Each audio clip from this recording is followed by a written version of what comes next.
Another consideration is, what do private associations like the Bankers Association, the Real Estate Association, or the Hospital Association think of a bill which would affect their interest?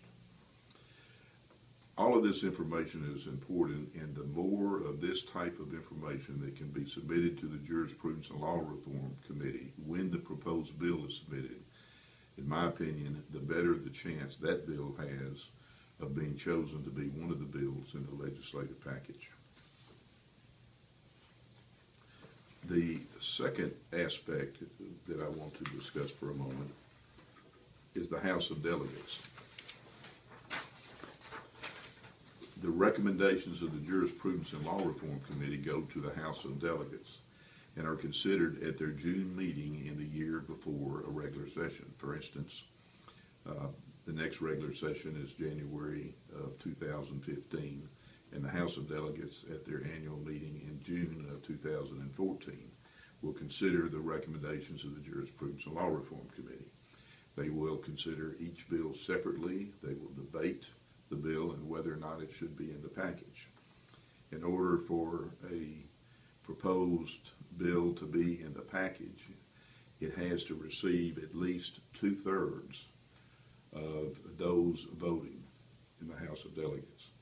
If a bill receives less than 2/3 but more than a majority, then the lobbyist is authorized to say that the bill is supported by the association, but it would not be part of the package. And of course, if it does not even receive a majority, it certainly doesn't become a part of the package. The legislation committee that I will talk about in a moment does not have the authority to override any decision of the House of Delegates if that decision was made within 12 months of the time the legislation committee is considering the bill. The third aspect that I want to mention is the legislation committee. This is a very important committee.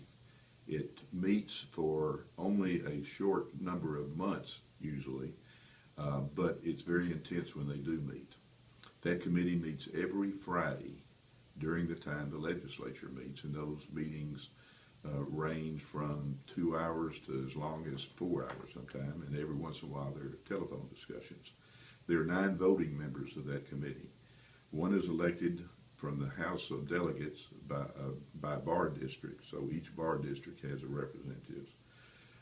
The president is on that committee. The president-elect is a member of that committee.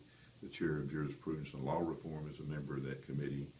There are 2 at-large members appointed jointly by the president and president-elect, and there is a chair of the committee. That committee supervises the passage of the legislative package. It's my job as a lobbyist to get the bills sponsored, introduced, and to shepherd them through the committees in the House and the Senate and get the governor's signature, but that committee supervises what I do. The committee also votes on pending legislation. They can vote to support a bill, they can vote to oppose a bill, and they can vote to be neutral on a bill, or they can just table it. If they vote to support or oppose or stay neutral on a bill, it takes 5 out of the 9 members to take that action.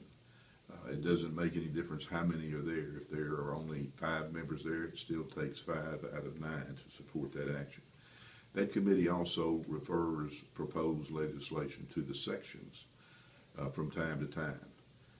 And there are actually 2 different reasons for referring bills to sections. One would be if a bill is on a kind of a niche area, and say on environmental matter, and the opinion of the environmental section is very relevant. So the bill would be referred to that section for review and comment. Also, some bills are referred to sections just for information for members of that section. Bills of interest are also published in the association's newsletter on a weekly basis, so that's a good way to keep up.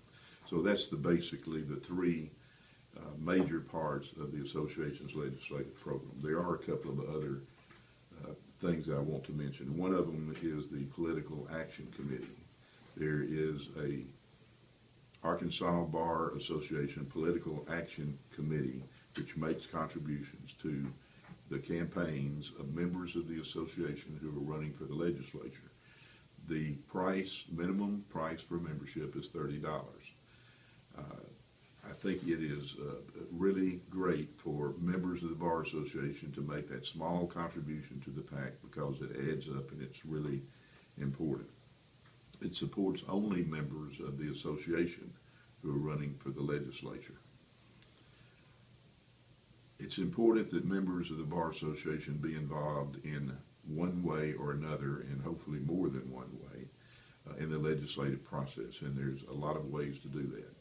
One of them is there's a Legislative Action Network, which is an informal network of members of the association who have relationships with legislators.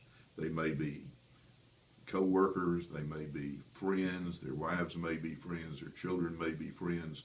There's some relationships so that they are comfortable calling up that legislator and there's something to break the ice, and then they can talk to the legislator about a proposal that's before the legislature. Contribution to the PAC is, as I said, a way to be involved. Being a member of the Jurisprudence and Law Reform Committee is a way to be involved. Being a member of the House of Delegates is a way to be involved. Being a member of the Legislation Committee is a very intense way to be involved. You can be involved as a member of the section. It's great when members of the association run for political office and get elected to the legislature because they are very sorely needed there. If a member decides, well, running is too much effort, well, they can support people who run for the legislature as well as make that minimum contribution to the PAC. And then finally, a member can get involved just by saying, I'd like to be involved in lobbying on this bill sometime. If they would contact me, then I would be glad to work with them out at the Capitol. So hopefully this information will be helpful and will encourage young lawyers to get involved in the association's legislative process.